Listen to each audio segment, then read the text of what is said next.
Hi there. Let's cut straight to the point. Helldivers 2 is in a tizzy, and everyone is bemoaning how it's now awful and the game is being killed off by its developers. You've heard it all. SteamDB charts quoted, someone on Twitter complains and gets their monthly rent and engagement, or they complain that the devs are evil because they got banned from the Discord for harassing said devs. That is the main thing you've probably heard and or seen, but one thing is consistent throughout this all. People complain, and complain, yet they never offer a solution or solutions to the problems they are pointing out. Or, if they point out the problem, it is not they can't accurately address it, let's say. And when they are pressed for a solution to the issue, they become tight-lipped. Or just, angry. I'm not going to hold your hand, and throughout this video, I expect you to listen and think. This isn't your Twitter users video essay. So with that out of the way, let's talk about Helldivers 2's curious case of balancing, or rather its messy attempts at change. Firstly, let's get some preamble out of the way. Helldivers 2 balance, at least in regard to how the devs see the game, seems lost, disjointed, and not at all what the player base wants. But here comes the question. What does the player base want? At least from what I can tell, they want the propaganda to be true. They want to be Helldivers, Super Earth's finest soldiers, slaughtering thousands of bugs and bots alike, and with a grand arsenal capable of destroying everything in its path. The Charger, Bile Titan, Impaler, Hulk, or Moving Factory, Strider, are no match for the insurmountable will of the Helldivers. The players want to feel like heroes within the setting. But then we get to how the developers seemingly view what the game should be. I have partial reason to believe Arrowhead are trying to translate Helldivers 1 into 2 to some degree. I mean, why wouldn't they? But I cannot fully put any credence behind that. It's more an assumption or a guess. The propaganda is just that. Propaganda. And though I will applaud the writers in Arrowhead as a whole keeping in line with the acts of Super Earth and managed democracy, I personally believe it's time for the curtain call until Helldivers 2 gets its head screwed back on right. The setting itself should take a backseat for a moment whilst the devs fix and get a more cohesive idea of the game moving forward, and players should be informed of that cohesive idea. Now, I can already hear someone typing that we do have a semi-open line of communication and thus could potentially ask what that idea is, or at least we did, but when I delved back into the Discord, it was a complete mess. Granted, this was when the game got updated again, so I think that ship has sailed. For good reason, personally. We had the privilege of a line of communication, but now it's all but removed because of many factors, the biggest contributor being the devs getting harassed at every point in turn the moment something doesn't go the player base's way. There is a level of responsibility we have as players. But Solaris, I hear you ask, not everybody is like that. Oh well, state. That should go without saying. However, the most vocal parts of the fanbase are often the smallest, and as such, there's a level of responsibility you should put yourself under when making your voice heard. I myself am doing this to some extent with this video, and I hope that it reaches at least one of the devs within Arrowhead. But that is enough preamble, let's talk about the issue at hand here. Nerfs, buffs, changes, and stratagems is what I would say, but these are the symptoms, not the root cause. Every stratagem and weapon have their specific use case, and certain weapons or stratagems excel whilst others fall flat on their face in certain scenarios. It is, after all, what gives Helldivers its complexity, but the underlying issue is not that. Rather, it is the composition of our enemies, or to be more blunt, enemy diversity. Now, for the sake of argument, I am going to assume, at minimum, that people play difficulty 6 to 7 at the highest with a brief mention of difficulty 10. My dataset is small here, bear in mind, since I'm not putting out a petition. I'm not that big, but if you have a disagreement, then voice it. If not, we march on. Difficulty 6 is an early point in a Helldivers play cycle, when they are allowed to get used to the presence of more armored enemies. At least that's how I and many others I know feel. But it's still somewhat balanced due to a lowered amount of Chargers and their associated brothers, as well as John Bile Titan not appearing that often. On difficulty 6, however, you will see a charger, usually accompanying enemy patrols, with the off chance that a Bile Titan may be scurrying around taking his afternoon walk. But when difficulty 7 comes around, a step up from 6, you'll start to see charger behemoths until you go higher, and the only thing you will see is the behemoth variant alongside the jumpscare charger. Spore charger. The issue comes where we go up until we reach the end point of difficulty 10. But before we talk about that, another bit of preamble, or rather a question. What is the purpose of a charger and a Bile Titan? Think on it for a moment. I'll give you some time. Got your answer? I'm going to hazard a guess you probably ended up with something in relation to a persistent threat. But what is a persistent threat? A persistent threat is, as described, a threat that is persistent. Okay, smartass comment aside, the threat, in this case the charger, exists within the game world, and when triggered it will follow the player to the ends of the earth until either the player dies or the player deals with the threat. The charger works well because you have to keep it in mind, because if you don't, it'll catch you off guard and either wound you or straight up just kill you. But here comes a curveball. The Bile Titan is also a persistent threat as well, but that is its secondary purpose, or auxiliary. Its main purpose is to be an obstacle. When Jonathan Bile shows up, you sit down and you listen to him speak. Because if you don't, well, I suppose being melted by acid is certainly a way to go. The charger is a persistent threat. The Bile Titan is an obstacle and a persistent threat. But what about the other bugs? I'm not talking about automatons because I do not find them fun to fight, so you only getting bugs, and I'll make a point later. The Stalker is chaff and a persistent threat, but that doesn't sound right, does it? The Stalker is a serious problem that you could deal with immediately. The Stalker is chaff and a persistent threat, but that doesn't sound right, does it? The Stalker is a serious problem that you deal with immediately, because if you don't, you'll get jumped and die. But why am I calling it chaff? Why am I placing it alongside the likes of the base enemies such as the Children, Hunters, Brood Commanders, Spore Spewers, and their variants? Say the Mortar Spewer. That one is, unique. Because of another piece to this puzzle, or rather the main point. With this basic framework, you can ascribe a label to each individual unit. But why did I give you this framework? To frame my point. Each bug in this instance, each has a level of threat, and you do the mental math whilst you're playing. Chaff needs to be constantly monitored and kept in mind, but they have a lower threat level due to how easy they can be dealt with. The Stalker in this instance is a difficulty tweak and has a higher level of threat because it offers you a different priority that you need to focus upon. I'm repeating myself here, but you could ignore it. But then you'd have to keep another thing in mind. And believe you me, those Stalkers will find a path to hunt you down. Now in terms of threat level, here's a list I scrounged up in Photoshop. Hopefully it's legible and understandable. Green notes a lower threat, yellow medium, and red is the highest. You'll also notice I've left out a certain newer addition. We'll get to that. Now with all this in mind, up until this point you'd think my argument would only consider Helldivers 2, but it doesn't. Instead, I'd like to further bolster my solution with an often quoted classic made by One Valve Software. I swear to God, if you mention Left 4 Dead 2, I am going to talk about Left 4 Dead 2. Left 4 Dead 2 is a 4-player, linear horde shooter with a whole breadth of additional content, available from the first Left 4 Dead, and you can add your own personalized touches via the Steam Workshop, though you'll be hard-pressed to actually find stuff consistent with Left 4 Dead 2 because of, certain groups of people. Joke aside, why am I bringing this up? Well, for the smarter and people paying attention, your mind will immediately go towards the special infected. And if you are a touch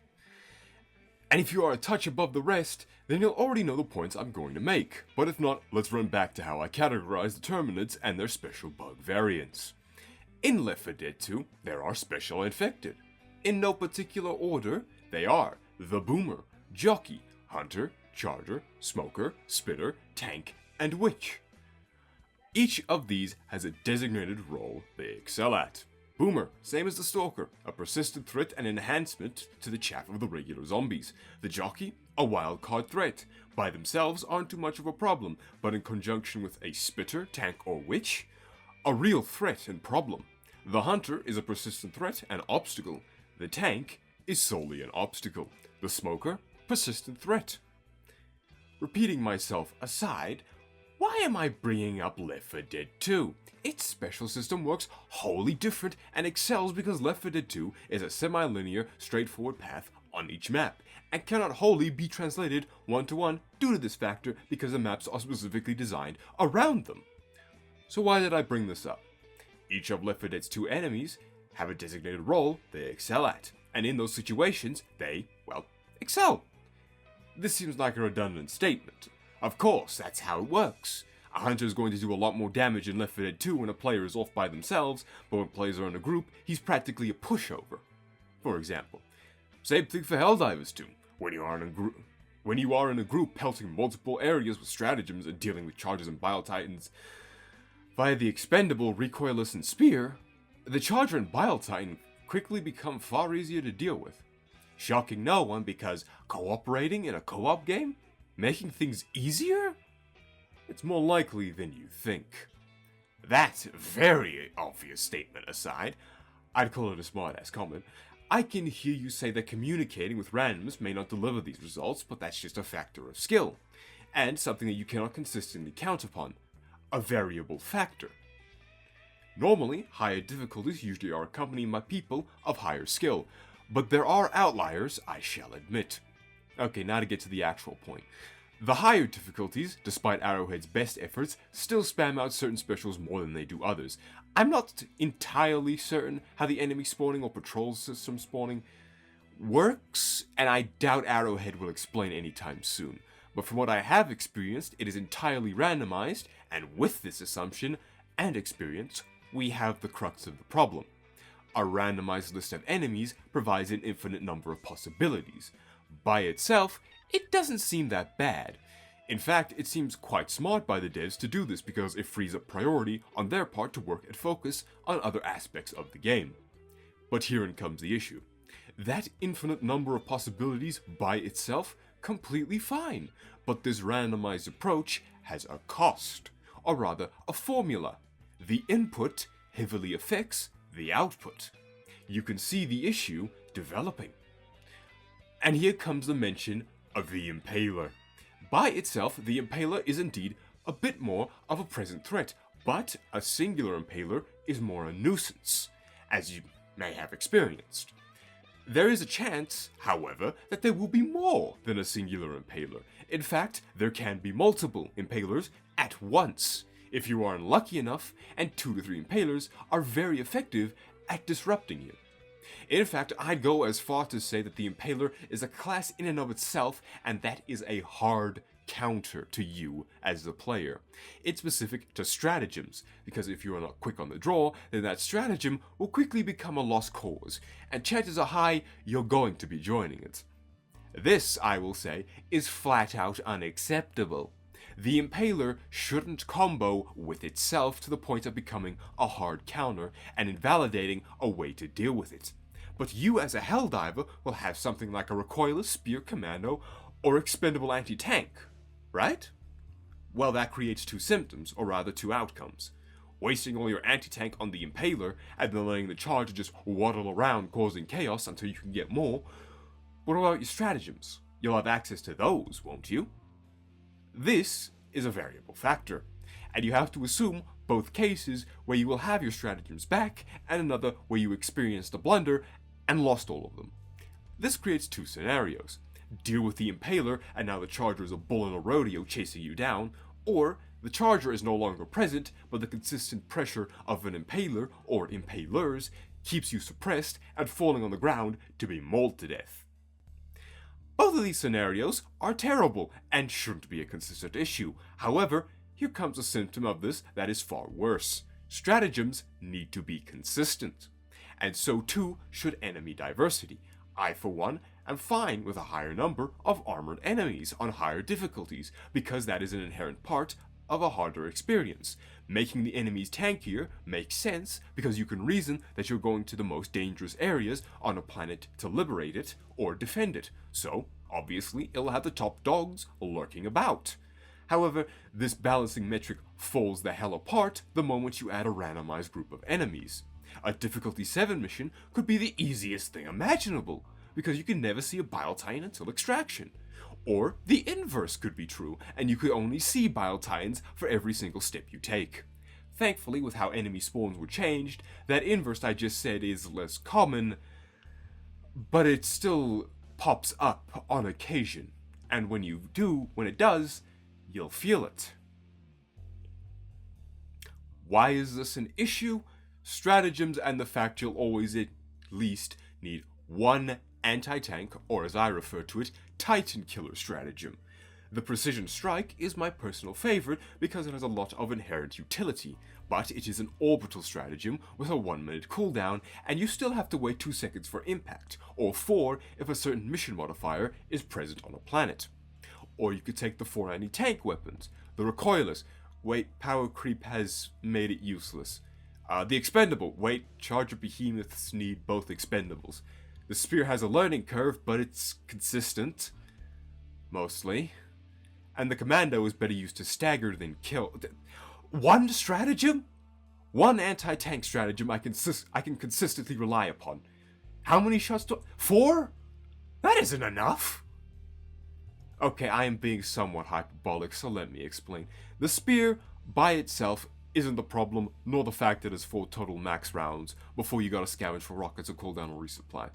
It's the learning curve. Because, believe you me, in order to use this thing, it takes practice, and even then it's a little bit of a gamble due to how it locks on. And it's quite finicky still. But the Recoilless is still useful and fulfills its role, right? It has 6 total shots, and with a buddy, that fire rate can become blisteringly fast via team reloads. However, 2 shots are required to kill a behemoth charger, and the Bile Titan similarly can be killed in 2 to 3, if you are smart or skilled enough. Also, team reloading presents a problem, but we'll get there. So that leaves 1 shot. 1 piece of ammunition left to spare which can kill a regular charger in 1 shot. But then the Spore and Behemoth variants become more common the higher you go, and the Impaler hard counters you, again, because you can get 1 shot off before needing to reload, and it's a fat chance in hell the Impaler will let you do that, or get a 2nd shot off for that matter. There's also the issue of the Charger Behemoth needing 2 shots to the face. So now, you're missing a round, and can't kill it. But what about team reloads? You cannot rely upon it, I'm sorry. Firstly, you need to communicate with a fellow Helldiver to be your ammo mule, and then be tied to your hip, and, well, being together whilst an Impaler tentacle is close, or Charger is, well, charging, is a recipe for both of you to be flattened. Or impaled. The Impaler directly counters team coordination, which is bad. The Spear unintentionally rises to the top because it is the most consistent option to deal with 3 of the special bugs, 4 if we count the Brood and Alpha commanders. But that's being petty and wasteful. I am very petty. Sometimes it's about the message. And you might think that the Brood and Alpha commanders are an issue. They aren't. They fulfill the same role a Boomer would in Left 4 Dead 2, but instead of vomiting up an entire horde of bugs, they summon a squad to jump you. Regular commanders spawn regular bugs, which aren't too much trouble, but can get out of hand rather quickly, if not dealt with. And the Alpha commander turns things up a notch because they spawn Alpha variants, which are nominally faster. So, 1 stratagem slot is always going to have a Spear in it, or equivalent to the Spear. So now you have 3 choices left. Do you solely focus on clearing out chaff, or solely focus on dealing with armored enemies? You could do a bit of both, but specializing as a teammate will get you further than if you took the jack-of-all-trades route. So, all in all, that's 3 potential ways to play, with a lot of combinations of stratagems and strategies. But you are hampered because someone is always going to need to bring a Spear to clear out the bigger threats.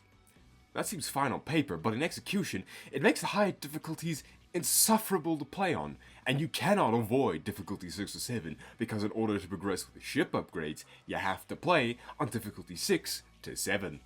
So then, you get this feedback loop of players not wanting to go to the higher difficulties, but in order to get super samples, you have to go to the higher difficulties, but in the process, making said super samples insufferable to get. What I ask, or propose, is that every mission has an enemy modifier, or rather a certain select few enemies can spawn on certain missions.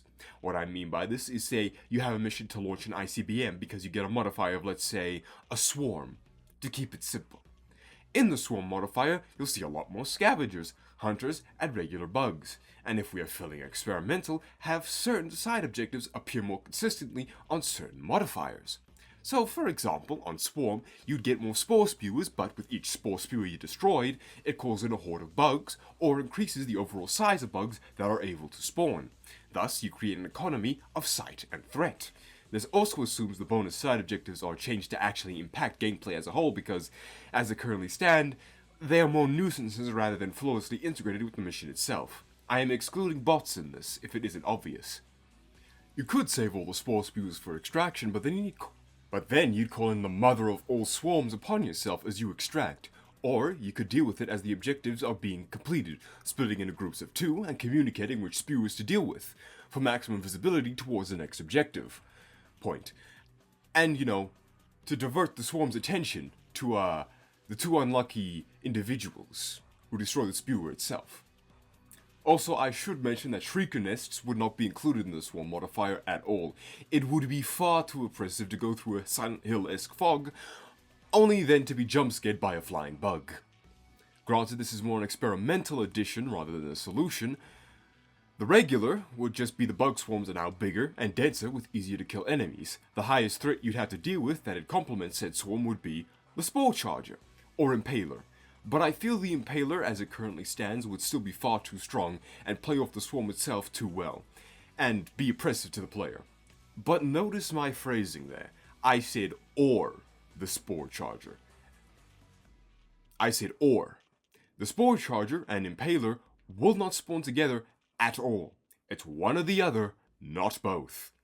The key thing here is to consider how the specials play off both the chaff and each other. Let's use ICBM again for this example, but instead do the inverse. There is a lower amount of chaff enemies, but to compensate, you'd have patrols of chargers roaming about instead of regular enemies. Now, these charger patrols, or stampedes, would be led by a charger behemoth and 3 regular chargers. If you have expendable anti-tank, that would counter the behemoth and leave the other 3 regular chargers to cause havoc, but you could call down more after a bit of bull dancing. Or, the Recoilless could shine, as if you hit all your shots, then that's 2 for the behemoth and 3 for the regulars, and then you'll have 1 rocket to spare. But, if you have the spear and use it well, you could expend all your ammo to deal with the stampede itself. The commando flat out sucks, and I need to test it more to find its proper use case, so we will ignore it for now. Now that is 3 solutions to deal with the problem, and each excels, but the Recoilless just barely ekes out ahead by saving 1 piece of ammo, which could come in handy in a pinch. But what would combo with the Charger and its Behemoth variant? The Stalker. Here comes the catch. The Stalker will be nerfed, and its layers, once discovered mind you, would have their effective range noted on the map. The nerf itself being, its effective leashing range, or how far it will chase you before going away. And it'll have a spawn cap of 2 on difficulty 6 to 8. I will have a spawn cap of 2 on difficulty 6 to 8, but the moment it goes higher, it'll rise to 3, once it reaches difficulty 9. And once at difficulty 10, it'll be its usual 4, but there will always be only 2 layers to compensate. They'll have the highest range, whereas the Stalkers that spit out 2 to 3 will have more layers, but a shorter range. Now this comes with a caveat. Because you only find a Stalker layer when you, look for it, and it ain't easy to find it most of the time because, then the Stalker would be a pushover, and we don't want that. So I propose we change how Stalker layers are discovered. Once you see a Stalker pop up, you could call up the Super Destroyer for its approximate location, and thus begin your search that way. But I'm saying that a lot. Remember how I said destroying spore spews would increase the size of hordes? I'd implement the same system with the stampede of chargers, gaining in size until you reach, a stampede, and have to play a careful game of dodge the Ford F-150. So it adds a careful balance of gaining map control, but you needing to avoid the oncoming stampede as a byproduct.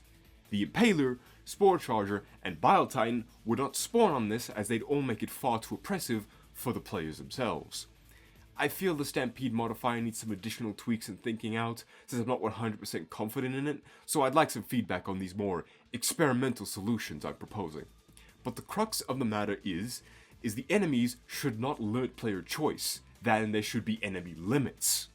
Helldivers 2 seems very deliberately designed around that being player choice, and reducing your potential options for choice because spamming chargers and titans is easier than creating interesting enemy combos that you then mess up with an oppressive new unit is bad.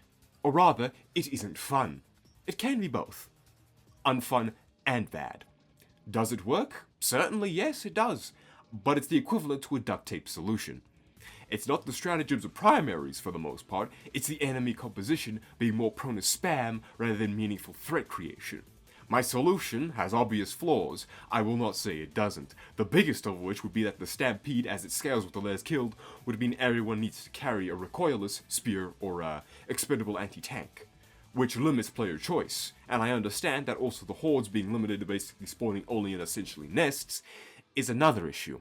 But I'm more so set out to give you an idea first for change rather than a foolproof solution. Those aren't as easy to come up with, and my heart goes out to the devs even as they consistently stumble and fall flat on their face on more than one occasion. Also, a huge glaring flaw in this argument is that I only consider the Terminids, or bugs, and not the automatons. The automatons suffer from an entirely different issue, and the solution proposed here does not translate as well. So let's not even try to transfer it one-to-one. The automatons themselves suffer from an entirely separate issue of being a semi-mirror match for us as the players, and in that they become exceedingly oppressive. Another flaw is weapon balance. Requires you to consider both bugs and automatons, hence why I mainly discussed only the anti-tank options with a few mentions of other stratagems because they are a whole different can of worms. Hopefully, all I've said in this video was legible, and at the bare minimum, sparked a neuron to fire. I'd love to hear you poke holes and come up with counterpoints in the comments down below. I'm being serious, mind you. I have such little data gathered, and would greatly appreciate your perspective on the matter. So feel free to make your thoughts known. Bloody hell. I've been Solaris, and my mandatory freedom appreciation has ended. Be safe, my fellow democratic heroes, and remember the great deeds of General Brashk. Also, if you'd like me to cover weapon stratagems and how we could potentially fix those, then please make your thoughts known. Now I go.